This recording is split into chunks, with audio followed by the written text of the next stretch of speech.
Merhaba arkadaşlar, örgü kanalıma hoş geldiniz. Hem çocuklar hem de yetişkinler için yapabileceğiniz kolay ve güzel mavi mine çiçekli bir bandana yaptım. Bakın bu şekilde çok sevimli çiçeklerimiz var.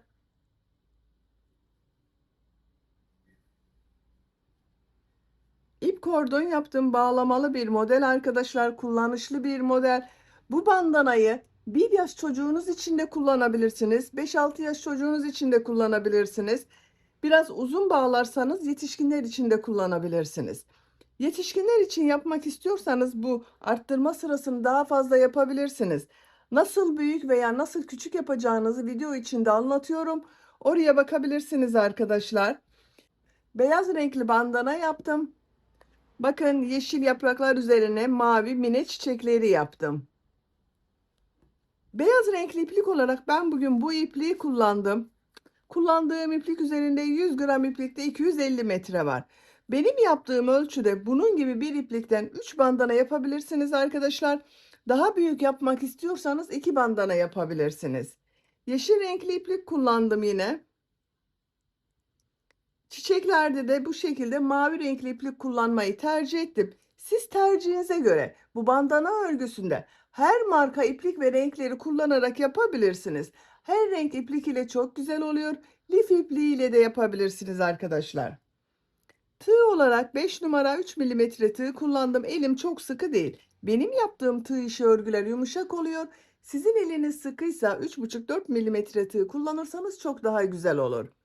İplik tığı hazırlayalım. Hep birlikte bu kolay ve güzel bandana örgüsüne başlayalım.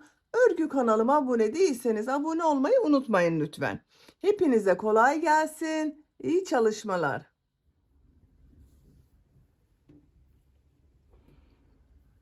Sihirli halka yaparak başlıyorum. Sihirli halkayı bilmeyen arkadaşlar için gösteriyorum. Bakın elimi şu şekilde tutuyorum. Bir defa parmağıma iplik doladım. Bu doladığım ipliğe tığ takıyorum. İpliği içinden çekiyorum. Parmağımı çıkardım. Zincir yaptım, sağlamlaştırdım. Sihirli halkayı yaptım.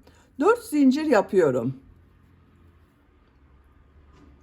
Bu sihirli halka içine 3 trabzan yapıyorum.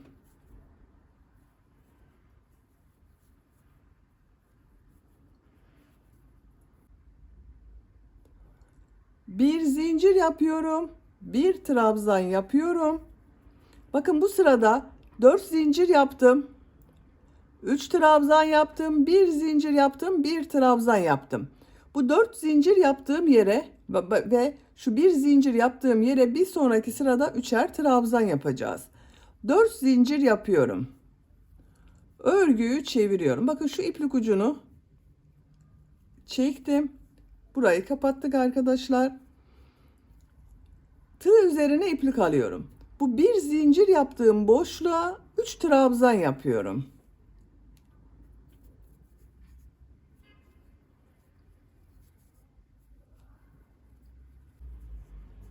3 trabzan yaptım. Bir zincir yapıyorum. Burada yaptığım bakın 3 trabzan var. 3 ilmeği atlıyorum. Bu 4 zincir yaptığım bakın şu boşluğa 3 trabzan yapıyorum.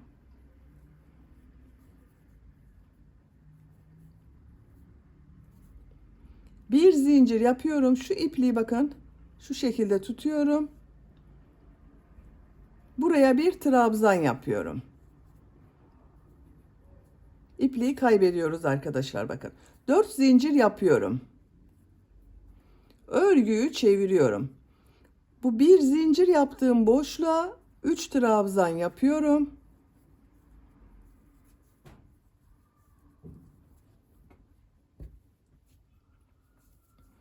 Bir zincir yapıyorum. Bu bir zincir üzerine 3 trabzan yapıyorum.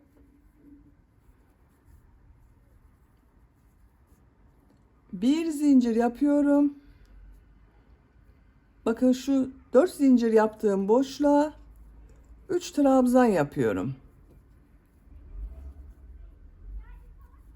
Bakın sıra sonunda 3 trabzandan sonra bir zincir yapıyorum. Bir trabzan daha yapıyorum. Bakın buraya bir trabzan yaptım. Bir sonraki sırada 4 zincir yapıp buraya 3 trabzan yapacağız. Sıra sonunda da buraya 3 trabzan, 1 zincir, 1 trabzan yapacağız. 4 zincir yapıyorum. Örgüyü çeviriyorum. Bakın demek istediğim şu arkadaşlar, buraya 3 trabzan yapıyorum. Bir sonraki sırada bakın buraya 3 trabzan yapacağız. 1 zincir, 3 trabzan, 1 zincir, 3 trabzan, 1 zincir, 3 trabzan,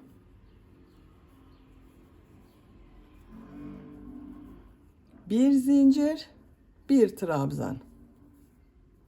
4 zincir yapıyorum. Örgüyü çeviriyorum. 3 trabzan yapıyorum.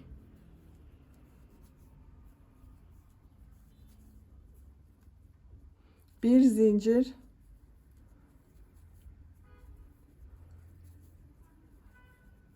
3 trabzan,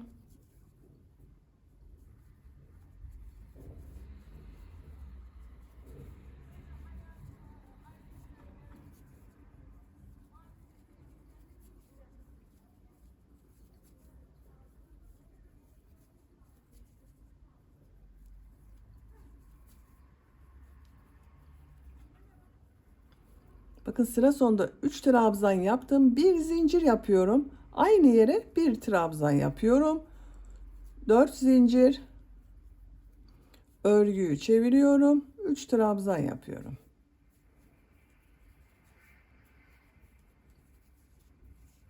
Bakın görüntüsü bu şekilde oluyor arkadaşlar. Tercihinize göre istediğiniz kadar arttırma sırası yaparak devam edelim. Bandanayı yapacağım ölçüye kadar arttırmalar yaparak bakın tamamladım. İlk başladığım sıradan itibaren sayıyorum bakın. 2, 4, 6, 8, 10, 12, 14, 16, 18, 20, 21 sıra oldu arkadaşlar. Ölçüyorum. Bakın tam orta noktadan 19 santimetre yükseklik oldu. Bu genişliği ölçüyorum.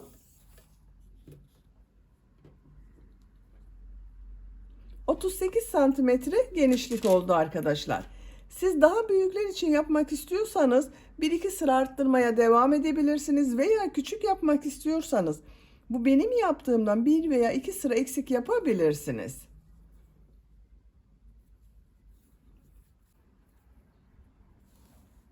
Şimdi bu çevresinden sık iğne sırası yapacağız arkadaşlar. Bakın şuraya, bu trabzanın olduğu yere 3 sık iğne yapıyorum. Her sıraya 3 sık iğne yapıyorum. Bakın 1, 2, 3. 3 sık iğne yapıyorum. 3 sık iğne yapıyorum.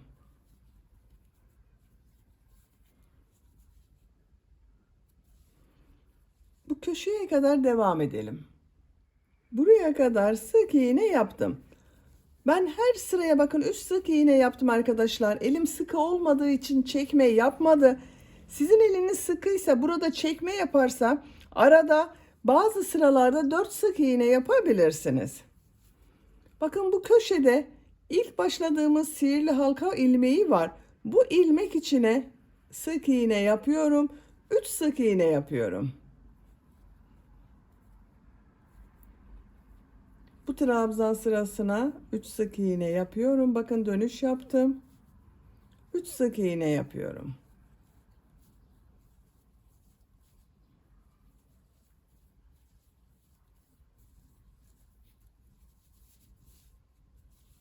Sıra sonuna kadar devam edelim. Sıra sonuna kadar sık iğne yaptım. Bakın görüntüsü bu şekilde oldu.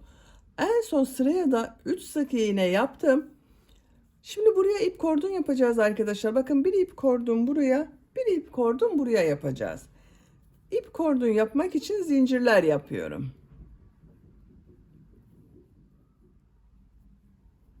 40 zincir yaptım. Bakın arkadaşlar bu şekilde oldu. 40 zincirin kaç santimetre olduğunu ölçüyorum. 20 santimetre zincir uzunluğu var. Benim elimin sıklığına göre bu kadar zincir yaptım. Siz bu kordonu daha kısa da yapabilirsiniz, daha uzun da arkadaşlar. Şimdi bu yaptığım zincirler üzerine ilmek kaydırma yapıyorum. Bir ilmek atlıyorum. İlmek kaydırma yapıyorum. Her zincir üzerine ilmek kaydırma yapıyorum.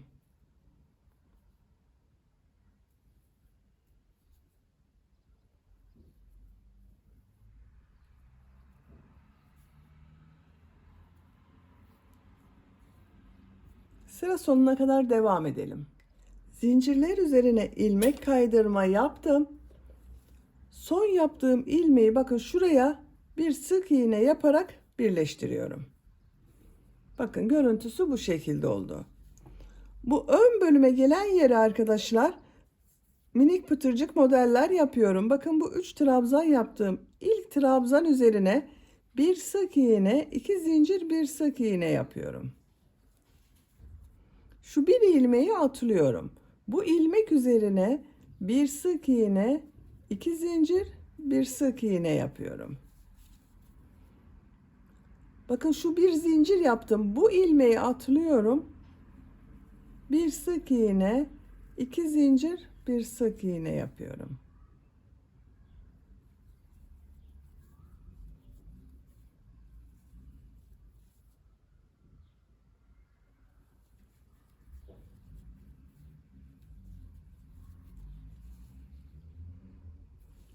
Sıra sonuna kadar devam edelim.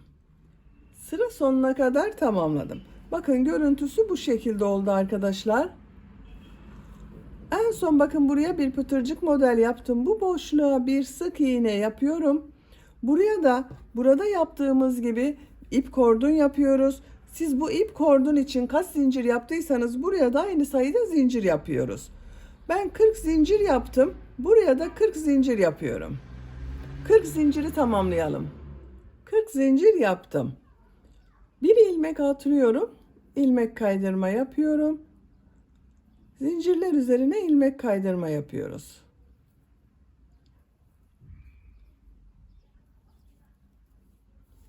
Sıra sonuna kadar devam edelim. Sıra sonuna kadar ilmek kaydırma yaptım. Son ilmeği bakın şu ilmek ile ilmek kaydırma yaparak birleştiriyorum. İpliği kesiyorum.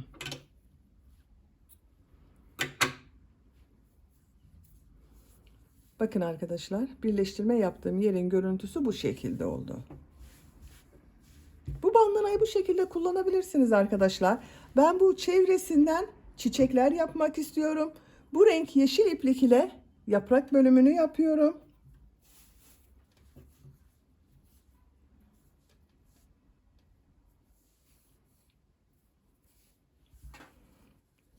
Bakın buradan başlıyorum. Şu ilk ilmeğe ipliğimi bağlıyorum.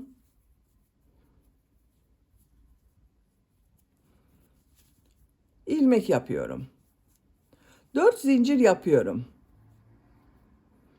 Tığ üzerine iplik alıyorum. Buraya V şekli yapıyorum. Bakın trabzan yaptım. V şekli oluşturdum. Bir zincir yapıyorum. 4 ilmek atlıyorum. Bakın 1, 2, 3, 4. 5. ilmeğe bir trabzan, 2 zincir, bir trabzan yapıyorum.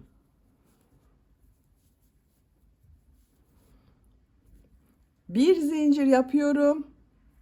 4 ilmek atlıyorum. Bir trabzan, 2 zincir, bir trabzan yapıyorum. Bir zincir yapıyorum. 4 ilmek atlıyorum. Bir trabzan, 2 zincir, bir trabzan yapıyorum.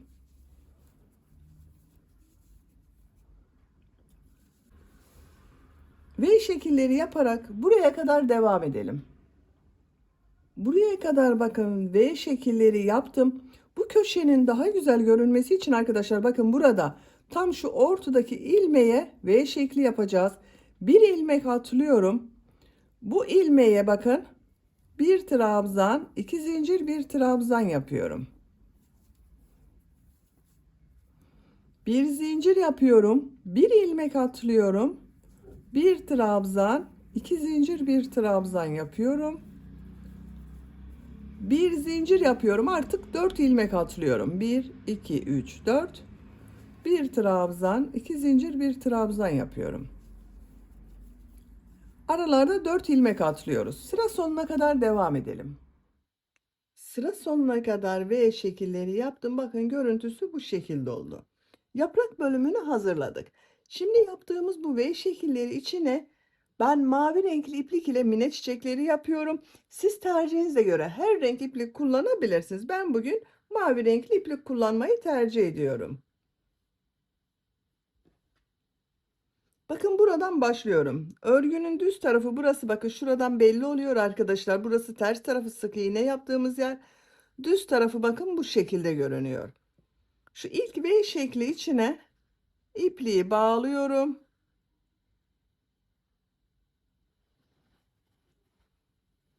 Buradan ilmek yapıyorum. 3 zincir yapıyorum.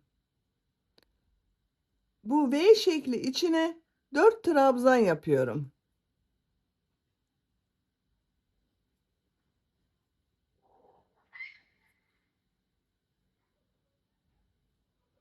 Bu yaptığım 3 zincir ile birlikte bakın 5 trabzan görüntüsü oldu. Tığ çıkarıyorum.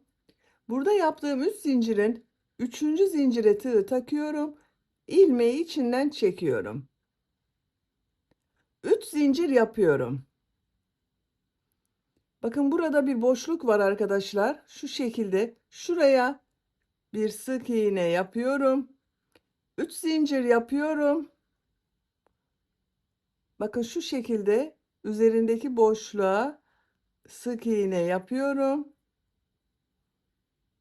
3 zincir yapıyorum. Sık iğne yapıyorum. Bakın bu şekilde mine çiçeğini yaptım. 2 zincir yapıyorum. Benim elim çok sıkı değil. 2 zincir yaptım. Sizin eliniz sıkıysa 3 zincir yapabilirsiniz. Bu 2 V şekli arasındaki boşluğa sık iğne yapıyorum. 2 zincir yapıyorum. Diğer V şekli içine 5 trabzan yapıyorum. Bakın ilk modelde de 5 trabzan oldu. Buraya da 5 trabzan yapıyorum.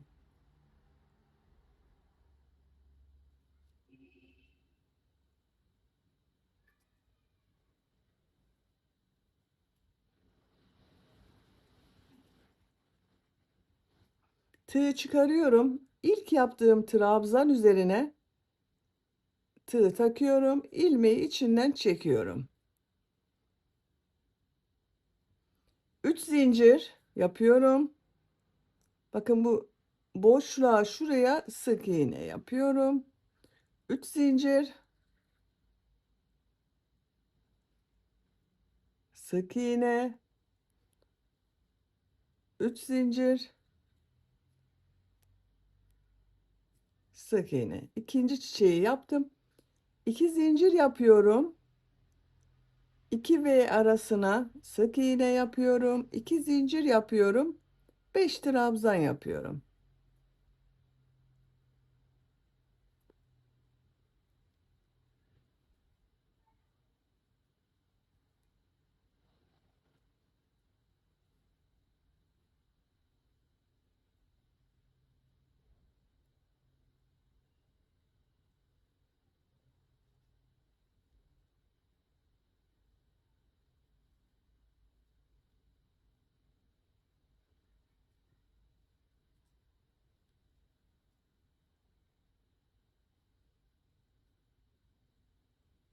İki zincir yapıyorum.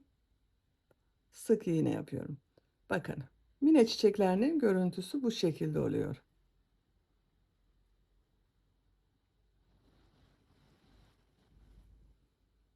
Çiçekleri yaparak sıra sonuna kadar devam edelim. Sıra sonuna kadar çiçekleri tamamladım. Bakın görüntüsü bu şekilde oldu. En son bakın pıtırcıkları yaptıktan sonra ipliği kestim arkadaşlar. İplik ucunu örgünün ters tarafında şu şekilde ilmekler arasında kaybediyorum.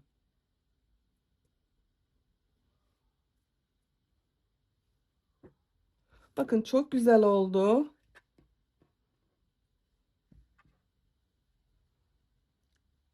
Mine çiçekleri de çok güzel oldu. Bakın görüntüsü çok güzel. Bitmiş olarak ölçülerini söylüyorum. Bitirdiğim yerden genişliğini ölçüyorum. 42 santimetre. Orta noktadan yüksekliğini ölçüyorum. 22 santimetre. Bağlamalı olduğu için arkadaşlar bakın şu şekilde bu bandanayı 1 yaş çocuğunuz için de kullanabilirsiniz. Biraz uzun yaparak 4-5 yaş her yaş çocuğunuza kullanabilirsiniz. Yetişkinler için de kullanabilirsiniz. Beni dinlediğiniz ve izlediğiniz için hepinize çok teşekkür ederim. Örgü kanalıma abone değilseniz abone olursanız çok sevinirim arkadaşlar. Sizlerle yeni örgülerde görüşmek dileğiyle. Hoşça kalın, sevgiyle kalın.